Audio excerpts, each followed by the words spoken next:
오늘 본문 한 번 더 읽겠습니다. 마가복음 1장 12절에서 13절.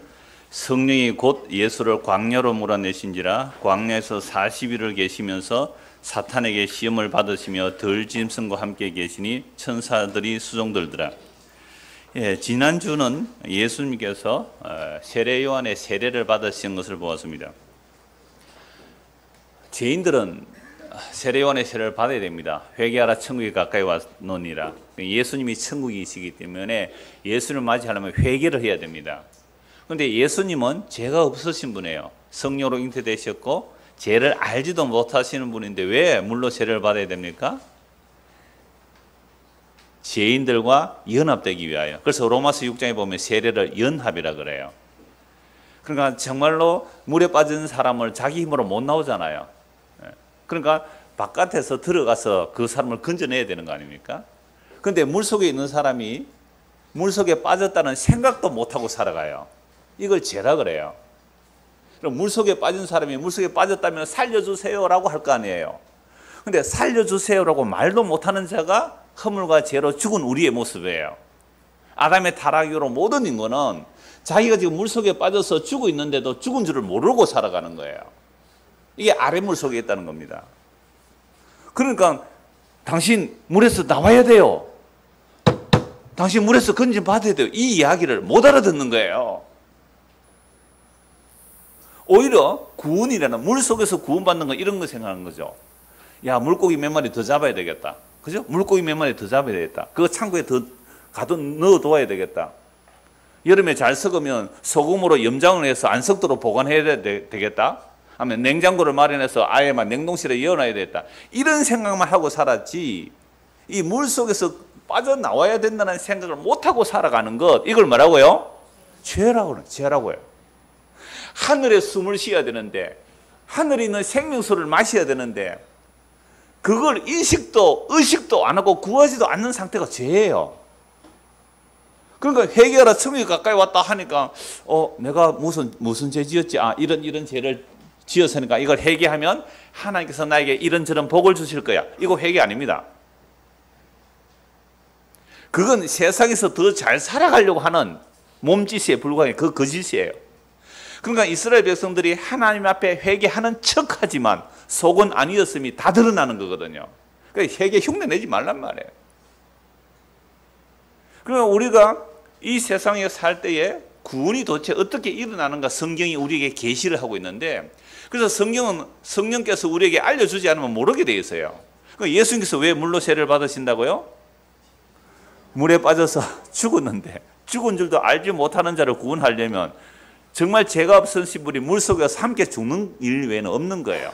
함께 죽음으로 자기를 우리에게 나눠주셔서 우리를 짊어지셔서 그 물속에서 끄집어 올리는 이야기죠. 이게 무슨 얘기예요?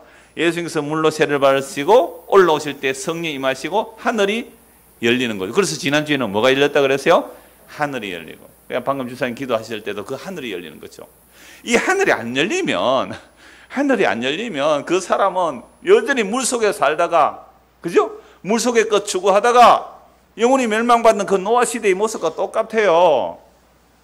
그래서 우리가 하늘의 호흡, 하늘의 숨, 하늘의 말씀을 마시지 않으면, 듣지 않으면 죽겠습니다 라는 그 갈급함이 없다면 우리는 물고기라 그랬잖아요. 그래서 여러분 손바닥 한번 펴보십시오. 빨리. 혹시 물깎이가 안 생겼는지. 겨드랑이 한번 열어볼까요? 혹시 아가미가 안 생겼는지. 그러니까 우리는 아예 예수님의 십자가로 다 이루어진 하나님의 약속, 그 생명의 말씀을 원하지 않는다.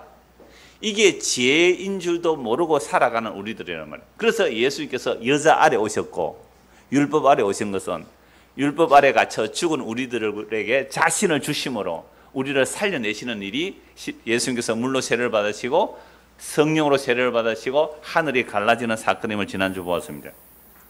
자, 그런데 오늘 본문을 보시죠. 그렇게 하늘에서 소리가 나기를 너는 내 사랑 아들아 내가 너를 기뻐하느라 라는 말씀을 들었습니다. 성령이 임하셨습니다. 그런데 12절 성령이 어떻게 해요? 곧이 또 중요해요. 곧 급하단 말이에요. 성령께서 예수를 곧 광야로 몰아내신대. 사복음서 중에 마가복음이 가장 짧거든요. 그러니까 짧은 이유가 있어요. 왜? 급해요, 이분은. 급해요. 왜? 복음을 빨리 전해야 되니까 압축해서 전하는 거예요.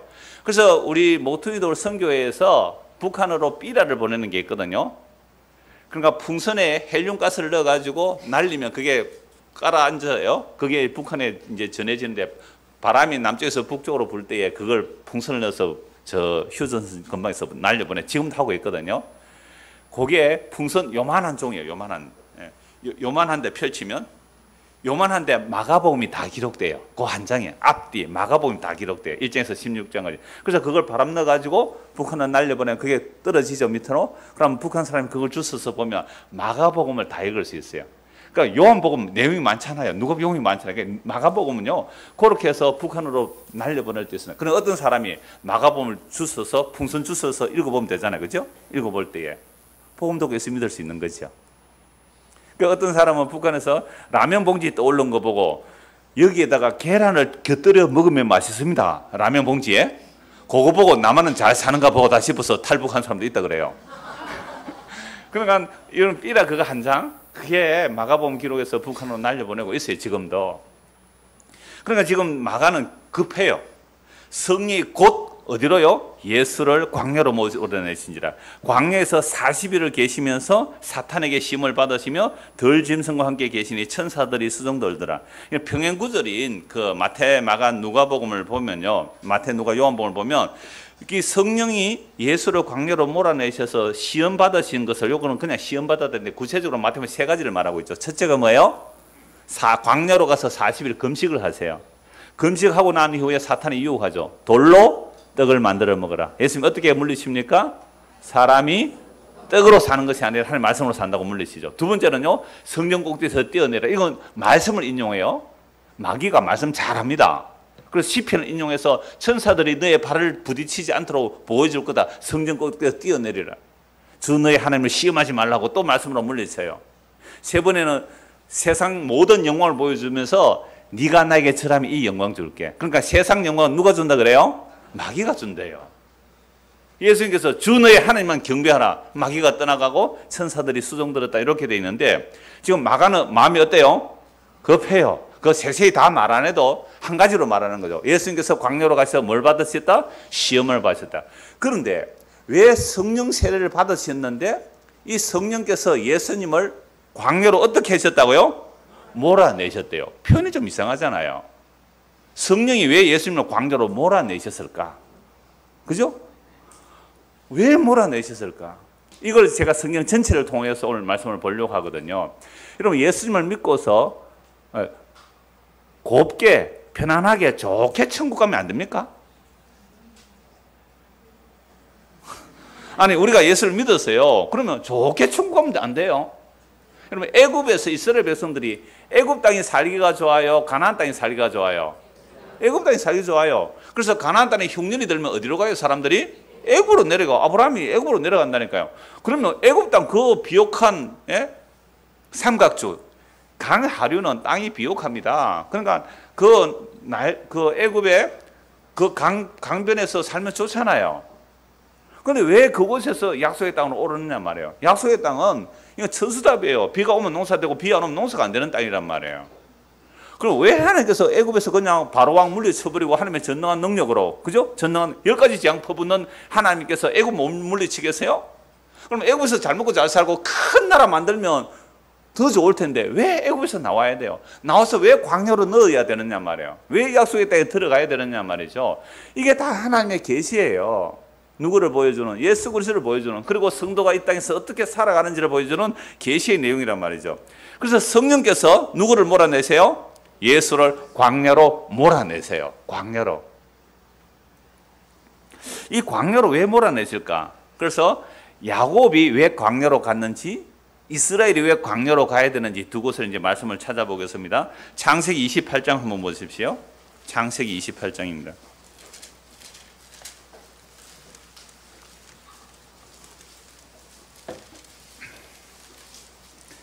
창세기 28장 12절.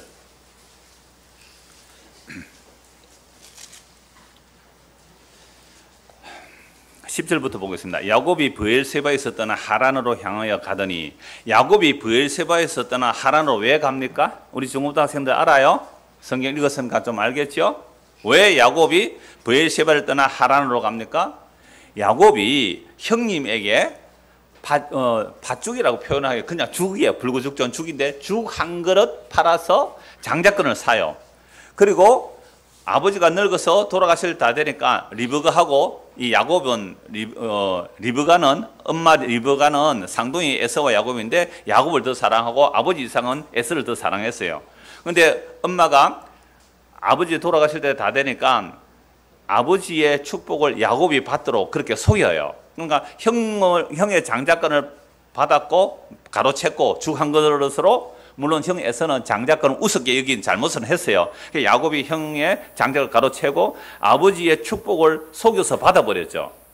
그런데 이걸 에서가 알았어요. 그러니까 우리 아버지가 돌아가실 때가 다 됐으니까, 아버지 살아계실 때 내가 동생 죽이면 아버지가 섭섭해 할 테니까 아버지 돌아가시면 내 동생 죽여버려야지. 이게 형제간이에요? 상둥이 형제가 이래요? 이놈의 자식이 내 장자의 축복을 빼앗아가다니 해서 아버지가 돌아가시면 죽이려고 마음에 생각을 딱 하고 있었어요. 그런 말을 리브가가 들었죠. 그러면 아버지 돌아가셨을 때에 그러면 형이 동생 죽여버리면 그 형도 엄마하고 원수가 될 거 아니에요. 그래서 하는 수 없이 엄마가 이 야곱을 자기 친정 저 외삼촌 집으로, 그러니까 야곱의 외삼촌 보내버리는 거죠. 도망시킨 겁니다. 그래서 도망을 가요.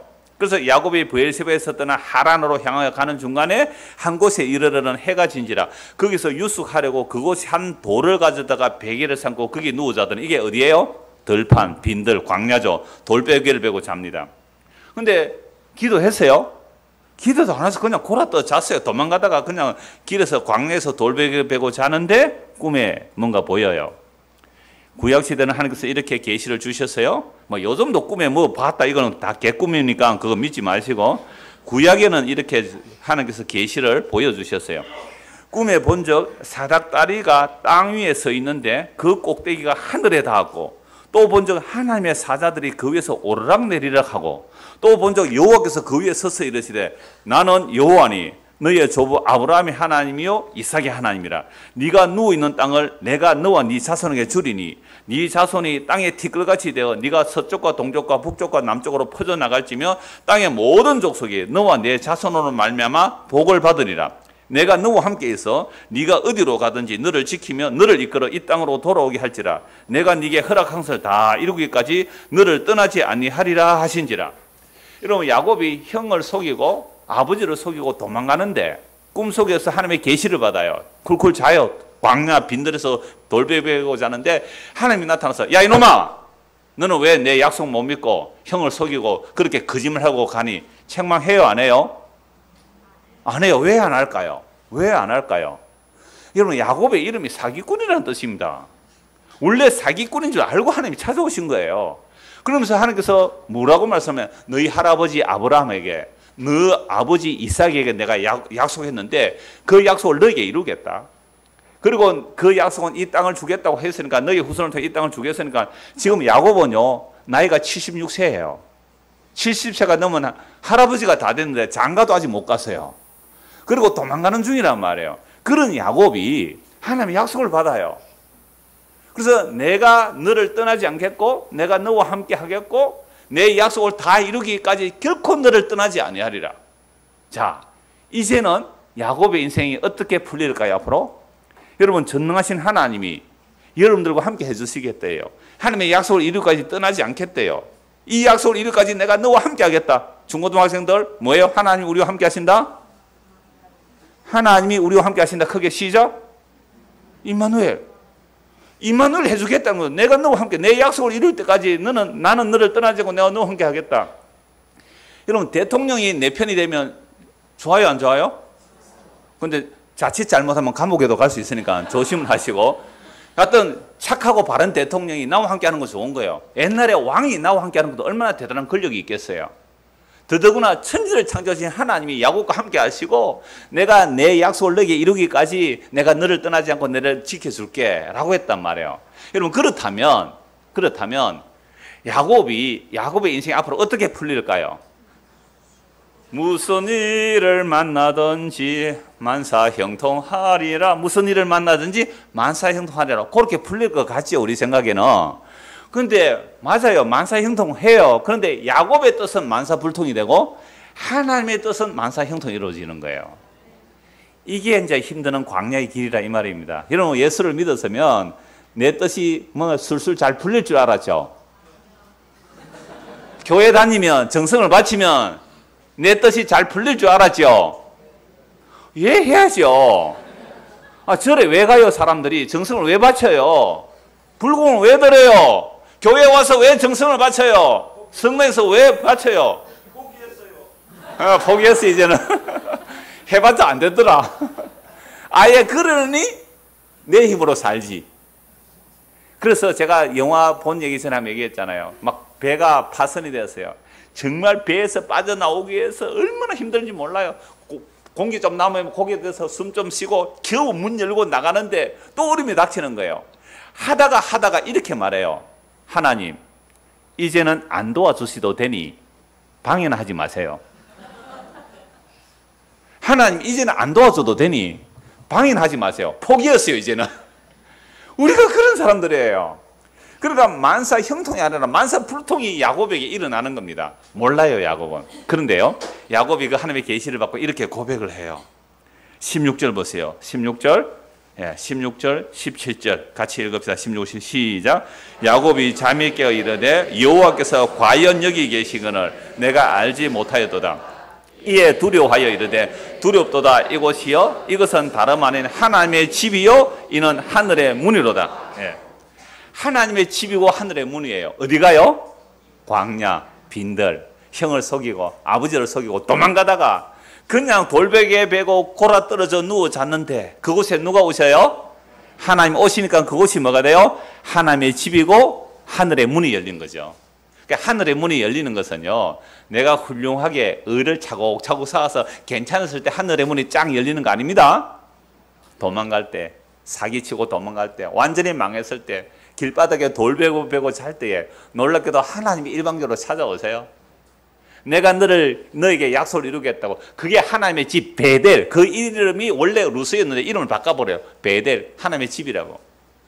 그 다음에 하늘의 문이라고. 얼마나 놀라. 하늘의 문이라고. 제가 베델 금고 한 두 번 제가 예배 인도하러 갔는데요, 우리가 돈을 빌렸기 때문에 다 갚았어요. 그래 한 두 번 그 베델 금고에 가서 베델에 대한 이야기 했어요. 베델의 이야기. 그러니까 베델의 이야기가 뭐예요? 도망가다가 하늘의 문이 열린 거죠. 그런데 사닥다리가, 이건 계단으로 되어 있기도 해요. 하늘에서 땅으로 연결된 사닥다리가 있고 그 위에 누가 계세요? 요 하나님이 계시고 천사들이 오르락 내리락 하는 것을 보고서 여기는 하나님의 집이군요. 여기는 하늘의 뭐라고요? 문이군요. 하늘의 문이 그곳에서 열렸어요.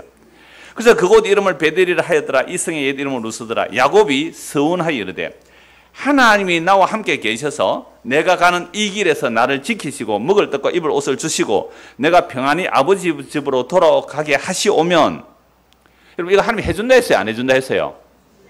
조건 걸었습니까? 안 걸었습니까?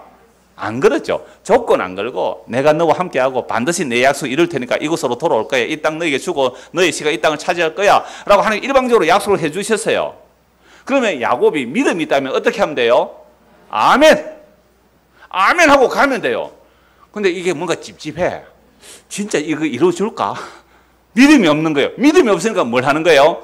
서원을 하는 거예요. 이런 모든 서원이 이런 식이에요. 정말 사랑해서 내가 나시리인으로 죽게 내 몸을 드리겠습니다 하는 서원이 있을 수 있어요. 근데 요건 조건부잖아요. 이게 입다도 마찬가지예요. 입다가 하나님 이긴다 했으면 아멘하고 가면 될 텐데, 전쟁에서 승리하고 돌아오면 나를 가장 먼저 맞이하는 자를 하나님께 제물로 드리겠습니다. 누가 나와요? 딸. 그것도 어떤 딸?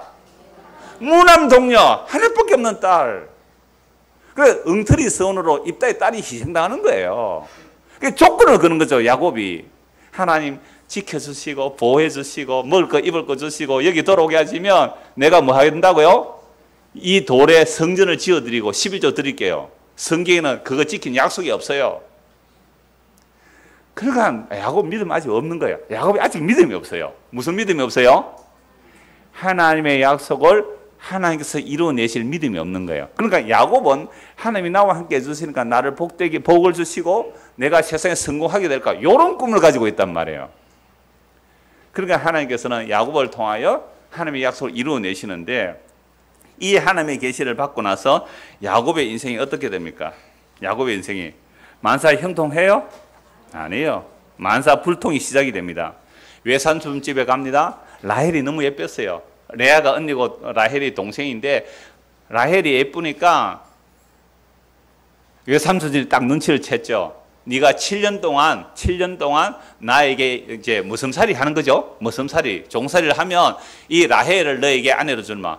여러분, 아내 결혼하려면 아내를 돈을 주고, 아버지한테 돈을 주고 아내를 데려와야 돼요. 그러니까 7년 동안 노력 봉사를 한 거죠. 아내 하나 얻기 위해서. 그리고 신혼밤을 보냈는데 눈 뜨고 보니까 라헬이란 누구예요? 언니 레아예요.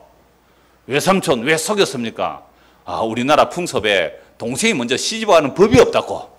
동생 먼저 시집가는 사람들 시집갈 법이 없다고. 그러니까 언니가 먼저 결혼하고 일주일 있으면 내가 라헬도 너에게 줄 테니까 라헬 주는 조건으로 7년 더 일해. 야곱이 일 잘했거든요. 7년을 수일같이, 이거 명성교회에 큰 돌에 써놨어요. 7년을 수일까지. 그래서 교회 크게 키우니까 아까워서 아들에게 주고 요거 더 먹고 있는데, 하여튼 7년을 수일같이, 중고등학생들 사랑하면 그래요. 7년을 며칠처럼? 7년 기다리세요. 중학생, 고등학생 때 좋은 남학생, 여학생 눈에 보이더거나 빨리 손잡고 하지 말고 7년을 기다려가 결혼하세요. 예, 부모님 허락받고 목사님 허락받고. 중고등학생들 알겠어요? 지금부터 딱 마음에 드는 사람 있으면 손도 잡지 말고 얼마나 기다리라고? 7년을, 사랑하면 그래. 7년을 수일처럼 기다리는 거예요. 아시겠습니까? 벌써 손 잡았는갑지? 성민 알겠나? 몇 년을? 7년을 수일같이 기다릴 수 있어요. 그게 사랑이에요. 7년을 수일같이. 그랬는데 또 사기를 당했잖아요. 14년을 아내 둘 얻었고 14년 노력봉사해서 14년 일해가지고 아내 둘. 그리고 나머지 6년은 자기 재산 좀 불리는 일로 6년을 재서 재산 어느 정도 마련되니까 그 외삼촌, 그 외사촌들이 안식이 달라져요. 전국자식적으로는 빈몸으로 왔다가 아내 둘 얻었죠. 그러다가 또 그 종까지 주서 아내가 4명 돼요. 그러면 재산이 늘어나니까, 아니 20년 노력해서 그 정도 월급 주면 되는데 괜히 배가 아픈 거예요. 그래서 야반 도주를 해요. 외삼촌 집에서. 외삼촌 추격해요. 또 하나님께서 보호해 주세요. 그런데 문제는 이제 약속의 땅으로 돌아오는데 누가 옵니까? 형 에서가 와요. 400명의 군인을 데리고. 그러니까 1대, 2대, 3대 나누어가지고 형이 치면 자기는 도망가려고 제일 마지막에 남아요. 이 머리 쓰는 거 보세요. 살아남으려고. 얼마나 머리 잘 돌아가는지 몰라요. 그래서 레아를 먼저, 그 다음에 자기 사랑하는 라헬을 뒤에, 그리고 자기는 제일 뒤에요. 그를 치는 사이에 자기는 어디로 가려고요? 도망가려고. 이게 이름이 뭐예요? 야곱 사기꾼이에요. 그런데 야복강이라는 강을 건너기 전에 밤에 기도하죠. 그때 하나님의 천사가 나타납니다. 적인 줄 알고 붙어서 씨름을 했어요. 그때 야곱의 환도뼈가 위골됨으로 평생 쩔뚝거리며 장애인이 됩니다. 지팡이 쥐고 평생 살아야 돼요. 만사 불통 같죠? 만사 불통 같죠? 이뿐 아니에요. 형과는 화해가 일어납니다. 장애인이 되니까 형과는 화해가 일어났지만 그 게셈 땅에서 자기 딸 디나가 강간당해요. 그리고 약속의 땅에 들어와서 살다가 자기 요셉이 하나님의 계시를 받아 형들의 민을 받아 정말 죽임을 당할 정도로였다가 노예 팔리잖아요. 아버지는 몰랐어요. 자기 아들, 그 사랑하는 라헬의 큰아들 요셉이 찢겨 죽은 흔적, 그 찢어진 옷, 피 묻은 옷을 가져온 거예요. 얼마나 슬펐을까요? 나중에는 흉년으로 애굽에 내려가는데 결국 이제 요셉을 만나죠. 그리고 바로왕 앞에 섰을 때 야곱이 이렇게 말합니다. 내 험악한 나그네 세월. 험악한 나그네 세월. 아니, 하나님께서 아까 도망갈 때 약속해 줬잖아요. 내가 너와 함께하고 먹을 거 주고 입을 거 주고 내가 너를 지켜줘서 반드시 내 약속 이룰 거야 라고 했는데 일평생의 삶이 무슨 삶이었어요? 험악한 세월을 보냈어요. 그리고 애굽에서 죽을 때에 유언이 내 해골을 어디에? 아브라함 우리 할아버지 우리 아버지 있는 그 굴에다가 나를 묻어다오. 그리고 죽을 때에 지팡이 곁에 의지해서 죽어요. 지팡이 곁에. 이 지팡이가 뭐예요? 자기가 허리가 환도뼈에 위골되고 평생 그 지팡이 짚고 그 지팡이 짚고 자녀들을 축복하고 죽어요. 그리고 약속의 땅에 묻힙니다.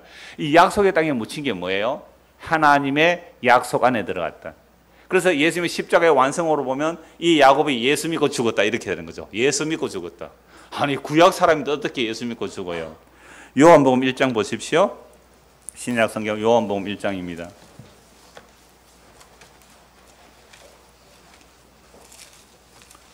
요한복음 1장 51절.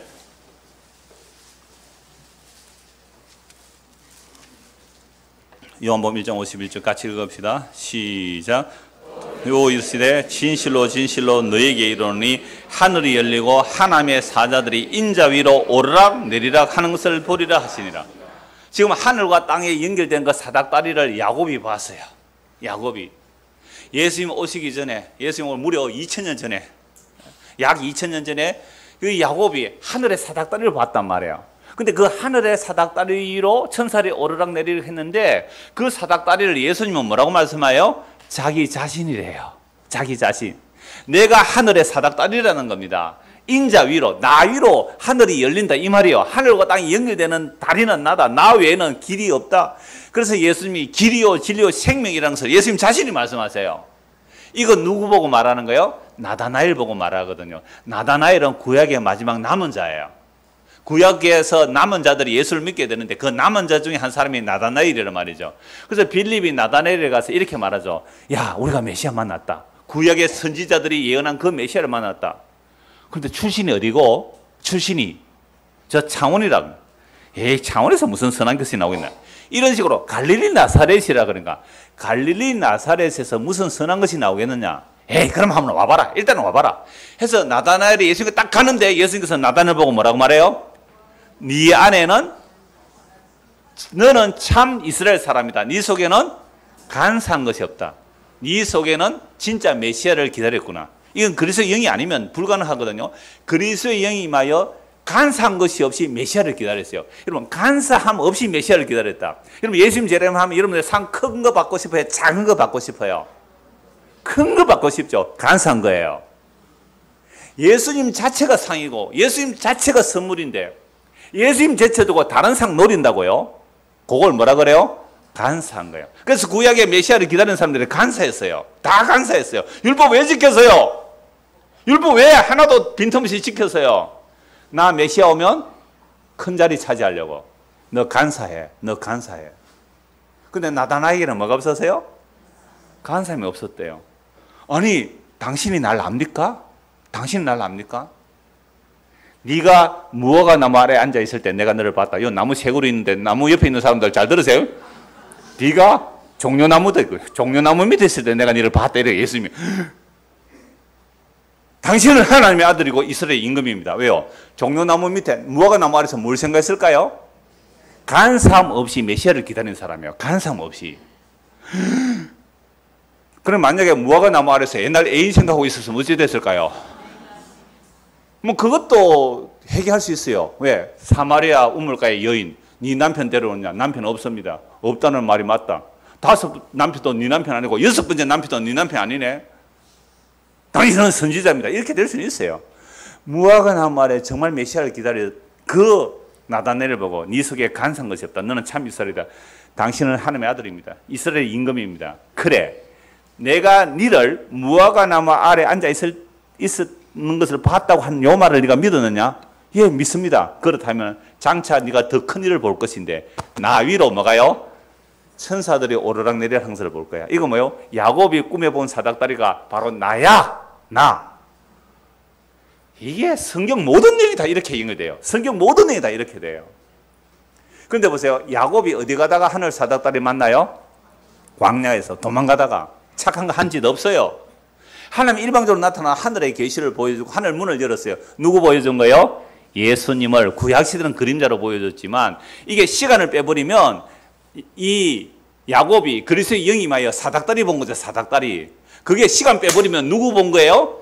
예수님을 본 거예요. 예수님이 사닥다리라는 것을 증거하는 것이 계시예요. 이게 야곱이라는 한 생에 일어났다면 야곱의 허리에서 태어난 12명의 아들 이스라엘을 통하여 이스라엘 전체가 이 하나님의 계시를 보게 만드시는 일이 구약의 광야입니다. 그러면 성령께서 예수님을 어디로 몰아가요? 광야로 몰아간 것은 누구 이야기가 겹쳐져요? 야곱 이야기. 그 다음에 야곱의 허리 속에서 태어난 12아들의 이야기, 즉 이스라엘 나라가 광야에서 또 겹쳐져요. 예수님에게. 자, 그건 어디서 나오는 거예요? 성경에서? 예레미야 2장을 한번 찾아봅시다. 예레미야 구약 성경 예레미야 2장입니다. 이 성경을 좀 이렇게 많이 보신 분은 연결되면 좀 재미가 있는데, 성경이 예레미야가 뭐지? 이러면 조금 힘들 수 있으니까 좀 성경 평소에 읽으십시오. 자, 예레미야 2장 1절 2절 1절 2절 같이 한번 읽읍시다. 시작. 여호와의 말씀이 내게 임하니라. 이르시되 가서 예루살렘의 귀에 외칠지라. 여호와께서 이와 같이 말씀하시기를 내가 너를 위하여 내 청년 때의 인애와 내 신혼 때의 사랑을 기억하노니 곧 씨 뿌리지 못하는 땅 그 광야에서 나를 따랐음이니라. 여러분, 예레미야 선지자는 이스라엘이 멸망할 때에 목격한 선지자거든요. 자기 눈앞에 예루살렘이 멸망해요. 그런데 하나님께서 예레미야를 통해서 뭐라고 말씀하시느냐 하면, 가서 예루살렘 귀에 외칠지어라. 예루살렘 백성들에 말해라. 여호와께서 이와 같이 말씀하시기를 내가 여호와 하나님이죠 너를 위하여 네 청년 때의 인애와 네 신혼 때의 사랑을 기억하노니 곧 씨 뿌리지 못하는 땅 그 광야에서 나를 따랐습니다 라고 말씀하고 있죠.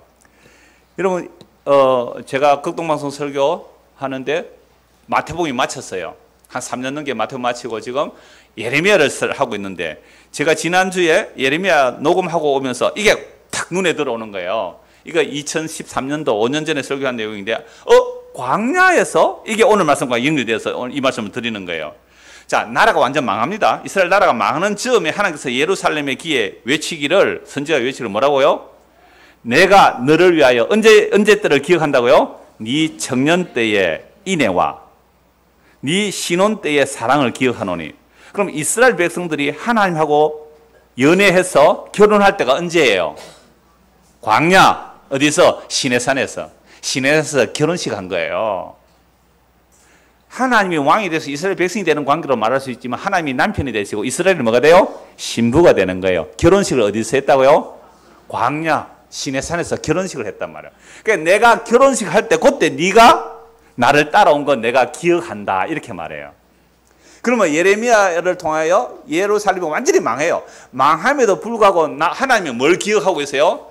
내가 너와 처음 결혼할 때에 그 약속을 기억한다. 광야에서 너 날 잘 따라왔잖아. 애굽에서 너 출애굽에서 날 잘 따라왔잖아. 그런데요, 사실은 이스라엘 백성들이 광야에서 따라온 이걸, 내가 너의 어릴 때의 언약은, 광야에서 한 언약은 너는 나의 언약을 어겨도 나는 내 언약을 지켜내겠다는 게 또 에스겔서에 나와요. 그래서 네 언약으로 너를 구원하는 게 아니라 내 언약 때문에 너를 구원한다. 너는 이혼하고 너는 바람피우고 너는 끊임없이 우상숭배도 내가 너에게 이혼서를 주지 않았기 때문에 너는 이혼 안 되는 거야. 이게 하나님의 일방적인 은혜의 사랑이에요. 그래서 이스라엘이 끊임없이 번제하는데요, 내가 너에게 이혼 정서를 안 주겠다는 거예요. 그래서 그 말이 뭐예요? 내가 애굽에서 나서 광야 때에, 신혼 때에 그 사랑 기억한다. 근데 문제는 이스라엘 백성들이 광야에서 하나님께 순종했습니까? 안 했습니까? 문제는 안 했다는 거잖아요. 그런데 하나님은 뭐라고요? 내가 네 광야 때에, 그 신혼 때에 네가 날 따라온 것을 기억한다라고 말씀하세요. 저는 이 말씀보다 너무너무 놀라운 은혜를 받았는데요, 정말 이 은혜가 같이 임하기를 원하는데요, 한번 찾아봅시다. 이스라엘 백성들이 과연 하나님의 말씀을 지켰나 안 지켰나 볼 때, 여러분 그 신명기 말씀에 보면, 이거 찾지는 마십시오. 바로 시편을 찾아야 되니까. 신명기 말씀에 보면 이스라엘 백성들이 10번이나 광야에서 나를 거역했다고 말합니다. 10번이나 나를 거역했다. 그러면 광야 40년 동안 하나님 몇 번 거역했다고요? 10번. 10번은 꼭 숫자 10번이 아니에요. 늘 반역했다는 거예요.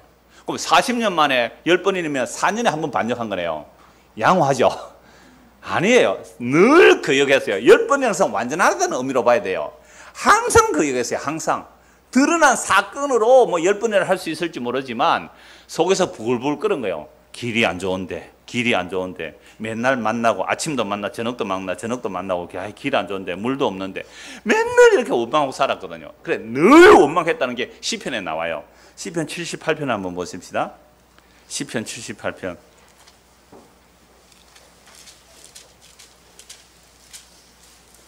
시편 78편 12절. 시편 78편 전체가 이스라엘 역사 전체가 하나님을 거역했다는 말이거든요. 그럼 우리가 지금까지 누구 생애를 봤어요? 야곱이 광야에 나왔을 때에 광야에서 하늘에 열렸죠. 그럼 이스라엘 백성들을 광야로 이끌어내는 겁니다. 이스라엘 백성 전체의 역사가 어떤 모습인가? 12절. 옛적에 하나님이 애굽 땅 소환들에서 기이한 일을 그들의 조상들에게 목전에서 행하였을 때 애굽에 10가지 재앙 퍼붓죠. 어린 양의 피로 구속받아 홍해 바다 가르죠. 홍해 바다 가르고 광야로 들어옵니다. 그래서 시내산 앞에서 뭘 한다고요? 결혼식을 해요. 결혼식을. 자, 그가 바다를 갈라 물을 무더기같이 서게 하시고 그들을 지나가게 하셨으며 낮에는 구름으로 밤에는 불빛으로 인도하셨으며 광야에서 반석을 쪼개시고 매우 깊은 곳에서 나오는 물처럼 흡족하게 마시게 하셨으며 또 바위에서 시내를 내사 물이 강같이 흐르게 하셨으나 17절 같이 읽읍시다. 그들은 계속해서 하나님께 범죄하여 메마른 땅에서 지존자를 배반하였도다. 그들이 그들의 탐욕대로 음식을 구하여 그들의 심중에 하나님을 시험하였으며 그뿐 아니라 하나님을 대적하여 말하기를 하나님이 광야에서 식탁을 베풀 수 있으랴? 보라, 그가 반석을 쳐서 물을 내시니 시내가 넘쳤으나 그가 너희 떡도 주시며 자기 백성을 위하여 고기도 예비하시랴 하였도다. 그러므로 여호와께서 듣고 노하셨으며 야곱에게 불같이 노하셨고 또한 이스라엘에게 진노가 불같이 타올랐으니 이는 하나님을 믿지 아니하며 그의 구원을 의지하지 아니한 때문이라. 하나님의 약속 안 믿었는데도 하나님 또 뭘 주세요? 만나를 주세요. 그러나 그가 위에 궁창을 명령하시며 하늘 문을 여시고 그들에게 만나를 비같이 내리 먹이시며 하늘 양식을 그들에게 주셨나니. 자, 이렇게 쭉 말씀들이 나와요. 그리고 36절도 한번 보십시오. 끊임없이 하나님께서 그들에게 은혜를 베풀으시며 끊임없이 그들은 반역하고 원망해요. 자, 34절 보십시오. 하나님이 그들을 죽이실 때에 그들이 그에게 구하며 돌이켜 하나님을 간절히 찾았고, 언제 하나님을 간절히 찾아요? 하나님의 심판, 마헬 살랄 하스바서, 하나님의 심판이 일어날 때 하나님을 찾죠. 하나님이 그들의 반석이시며 지존하신 하나님이 그들의 구속자이심을 기억하였도다. 그러나 그들이 입으로 그에게 아첨하며 자기 혀로 그에게 거짓을 말하였으니, 막 죽어갈 때는 하나님 잘못했어요, 용서해 주세요, 다시는 안 그러겠습니다 라고 한 말이 뭐라고요? 아첨하며 거짓말한 거예요. 인간이 회개해도 지 살려고 회개했지 아첨하며 거짓말한 거예요. 하나님 다시는 안 그럴게요. 아첨하며 자기 혀로 그의 거짓말을 말하였으니 이는 37절 38절 같이 읽읍시다. 시작.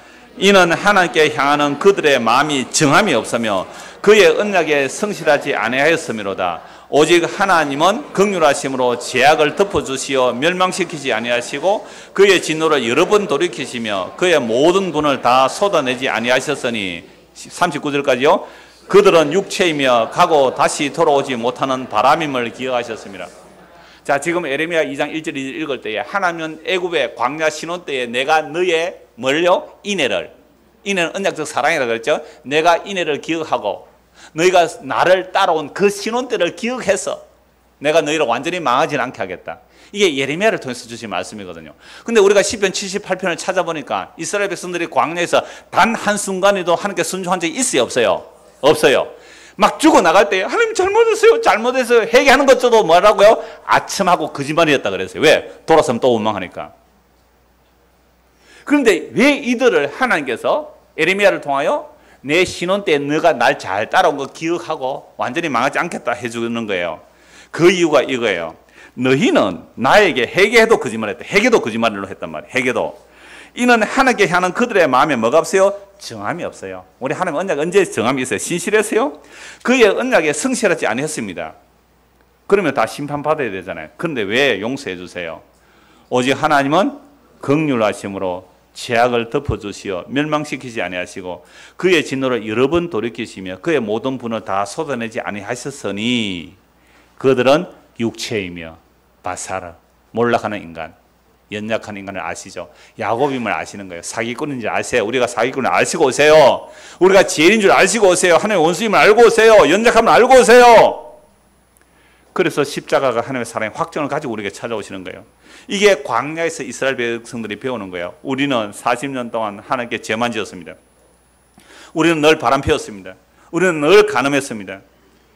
그런데 왜 하나님은 너희가 광야에서 나를 따랐다 할까요? 그들은 육체이며 가고 다시 돌아오지 못하는 바람임을 기억하셨습니다. 그들이 광야에서 그에게 반항하며 사막에서 그를 슬퍼지게 하며 몇 번인가 그들이 돌이켜 하나님을 거듭 시험하며 이스라엘의 거룩하신 일을 노엽게 하였도다. 그들이 권능의 손을 기억하지 아니하며 대적에게 그들을 구원하신 날도 기억하지 아니하셨도다. 끊임없이 이런 말씀이 나오죠. 그러함에도 불구하고 하나님께서 이들을 왜 약속의 땅에 들여놓으십니까? 하나님의 자기 약속의 신실함을 보여주는 거죠. 저는 이 말씀을 보면서 이스라엘 백성들이 단 한 번도 광야에서 제대로 하나님께 순종한 적이 없는데 왜 하나님은 예레미야 서지를 통하여 내가 네 신혼 때에 그 인애를 네가 나를 따랐다는 것이라고 말씀해 주시는가요? 저는 이번 수련회 하면서 우리 종부학생들 같이 갔죠? 수련회 하면서 숙소에서 아이들 있는 숙소까지 갔다 오는 그 시간이 얼마나 뜨거운지 몰라요. 마지막 마치는 날 기념 촬영을 하는데 뜨거워서 못 하겠어요. 여기서 못 찍는다 아이들. 정말 얼굴이 좀 탔죠, 제가. 아직도 이쪽 팔에는요, 이런 거 뭡니까? 바르는 거. 그거 주는 거 내가 발랐어야 되는데 몰랐어요. 그거 발라가 이 나이에 뭐 하겠노요? 안 발랐어요? 그런데 지금까지도 화끈하거든요. 얼마나 뜨거웠는지 몰라요. 제가 그 광경에서 하나님께서 이스라엘 백성을 광야로 인도해 어떻게 인도해요? 구름기둥, 불기둥. 사진을 찍지 않는데 뜨거워서 여기서 못 찍는다. 좀 시원한 데 찍어라.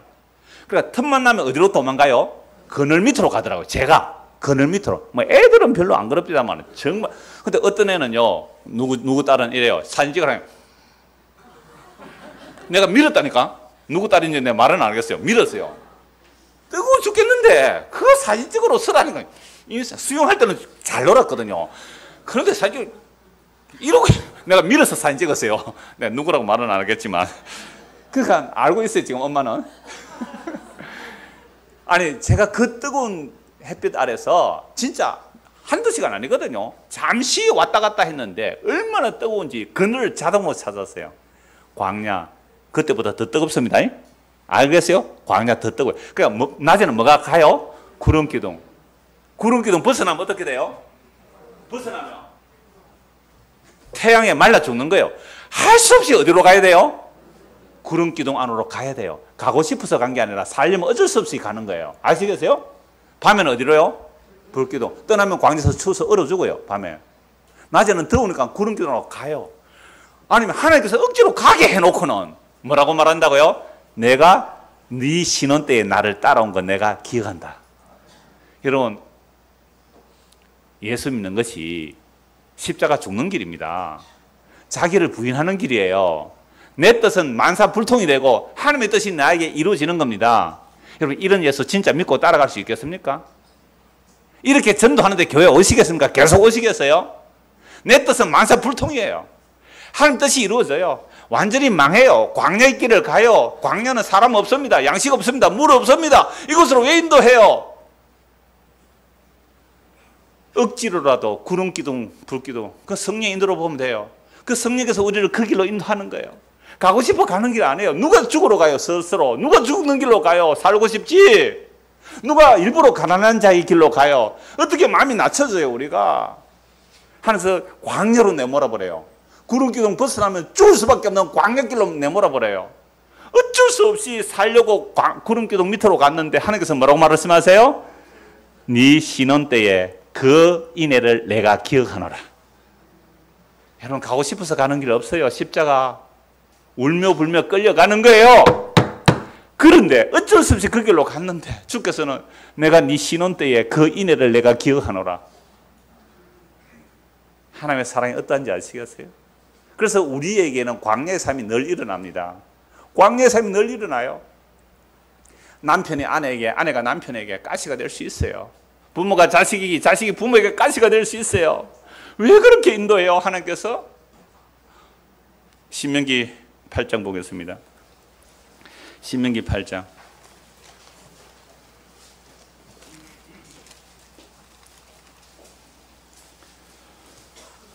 1절입니다. 1절에서 3절 1절에서 3절 우리 같이 읽읍시다. 신명기 8장 1절에서 3절 시작. 내가 오늘 명하는 모든 명령을 너희는 지켜 행하라. 그리하면 너희가 살고 번성하고 여호와께서 너희의 조상들에게 맹세하신 땅에 들어가서 그것을 차지하리라. 내 하나님 여호와께서 이 40년 동안에 내게 광야길을 걷게 하신 것을 기억하라. 이는 너를 낮추시며 너를 시험하사 내 마음이 어떠한지 그 명령을 지키는지 지키지 않는지 알려 하심이라. 너를 낮추시며 너를 줄이게 하시며 또 너도 알지 못하며 내 조상들도 알지 못하던 만나를 내게 먹이신 것은 사람이 떡으로만 사는 것이 아니요 여호와의 입에서 나오는 모든 말씀으로 사는 줄을 내가 알게 하려 하심이니라. 하나님께서 이스라엘 백성들을 광야로 왜 인도합니까? 야곱이 광야에서 하나님 함께 하심을 보여주죠. 이스라엘 백성 전체 국가를 광야로 인도하신 것은 너의 마음을 낮추는 거죠. 너를 낮추고 시험하고 네 마음이 어떤지 하나님의 명령을 지키는지 지키지 않는지 테스트를 해보니까 지켜요? 못 지켜요? 못 지켜요. 한 번도 지킨 적이 없어요. 광야 40년 10편 78편 보세요. 끄덕끄덕 반역해요. 죽을 때는 잘못했어요 라고 하는데 그것도 거짓말이에요. 회개조차도 거짓말이란 말이에요. 아첨한 거예요.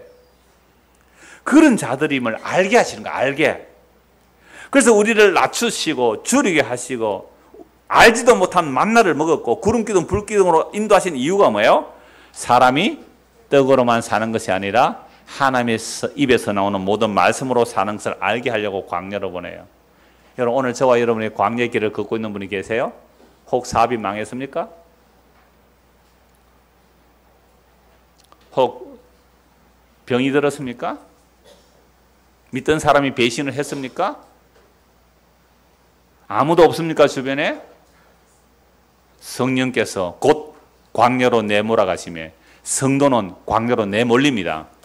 누가 광야로 가요? 죽는 길인데 아무도 안 가요. 성령이 내몰아버린다고요. 예수님을 광야로 내몰아버리듯이 여러분을 내몰아버려요. 광야로 내몰아버립니다. 뭐 배우라고요? 뭐 배우라고요? 사람이 떡으로 사는 것이 아니라 하나님의 말씀으로 사는 것을 배우기 위해서 물 없는 곳, 양식 없는 곳, 구름기둥, 불기둥에 인도가 없으면 죽을 수밖에 없는 그곳으로 인도해요. 여러분들이 십자가 길을 스스로 따라갈 수 없어요. 하나님이 자기 백성을 그 길로 몰아내요. 그게 광야예요. 그런데 놀랍게도 이스라엘 백성은 광야에서 다 실패해요. 그런데 예수님은 성공한단 말이에요. 죽으심으로 성공해요. 광야에서 시험을 이기시고 광야에서 마귀를 물리치세요. 그리고 십자가로 완전히 적을 물리치시고 광야에서 승리해요. 한 권 말씀을 보겠습니다. 한 권 말씀. 레위기 16장 보십시오. 레위기 16장. 이건 제가 레위기 할 때 좀 자세히 말씀을 드리겠습니다. 오늘 갈래를 읽기만 하겠습니다. 레위기 16장 21절 22절.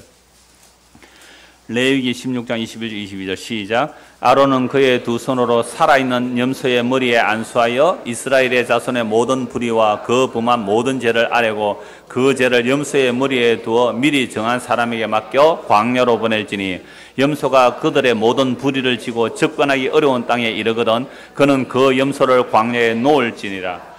속죄일, 대속죄일에 염소 두 마리를 택해요.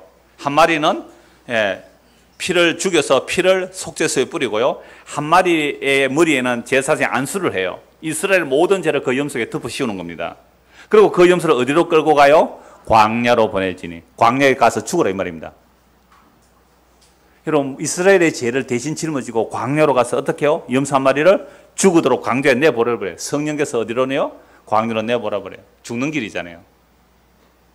이스라엘 백성은 광야에서 실패해요. 예수님께서 광야로 가셔서 마귀의 힘을 이겨내십니다.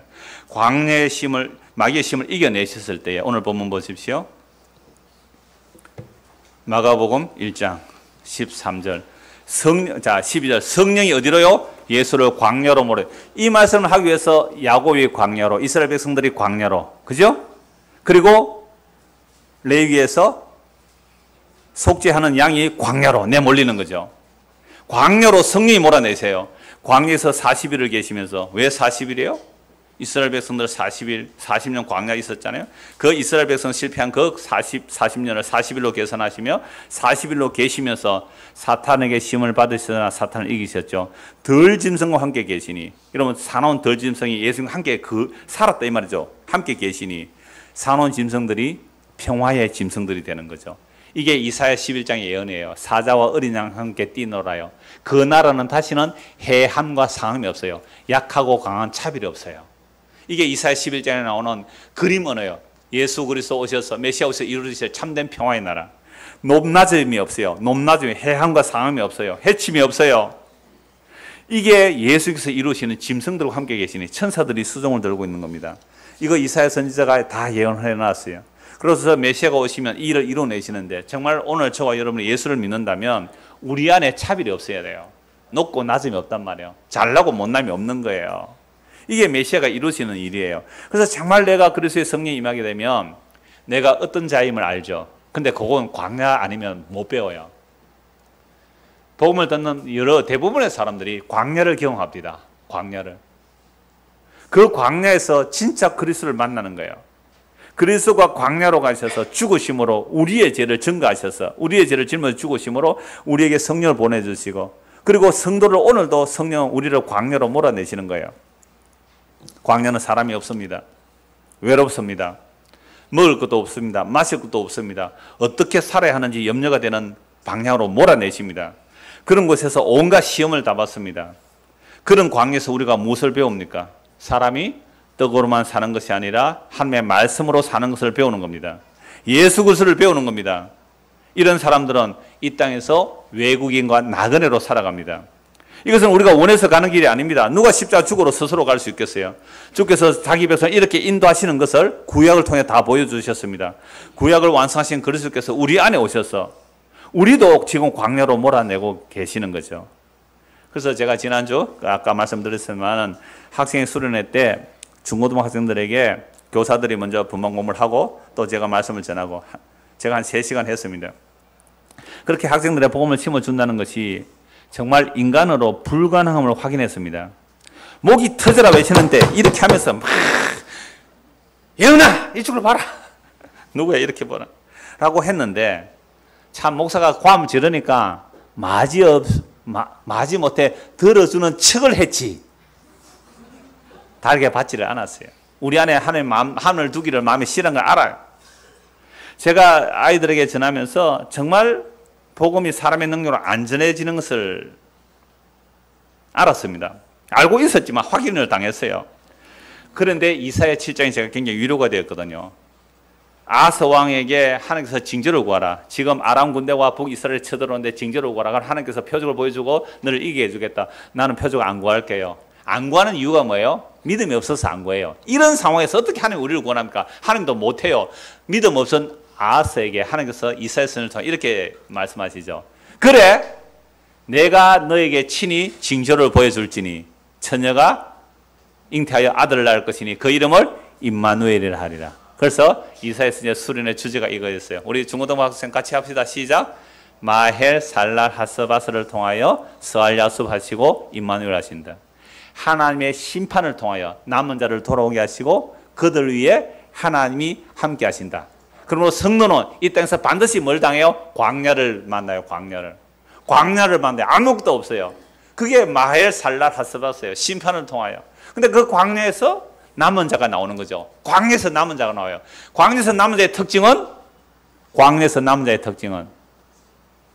뭘까요? 사람이 떡으로만 사는 것이 아니라 하나님의 말씀으로 삽니다. 요거 하나 배우는 거. 그 광야 40년에. 우리 인생 40년에. 광야에서 배우는 한 가지. 하나님의 말씀으로 삽니다. 요게 남은 자예요. 교회요. 이렇게 사람은 모이고 한다고 해도요. 진짜 스알야수 남은 자가 돌아오는 것은 반드시 심판을 통하여 광야를 통하여 남은 자가 있게 되고 그들 위해 임마누엘 하실 거예요.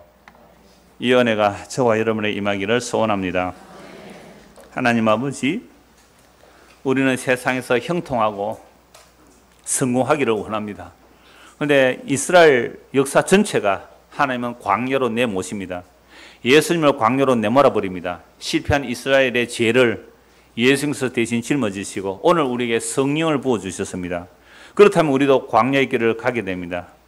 광야에서 배우는 것 한 가지, 하나님의 말씀 없이는 살 수 없다고, 말씀이 육신이 되어 오셔 우리에게 살과 피를 주신 예수님 없이는 살 수 없다고 고백하는 그 광야의 길이라면 이건 영원한 생명의 복을 받은 사람이며 하늘이 열린 사람들입니다. 이 놀라운 은혜가 오늘 우리 모두에게 임하여지기를 간절히 소원하오며 예수 그리스도 이름 받들어 기도드리옵나이다. 아멘.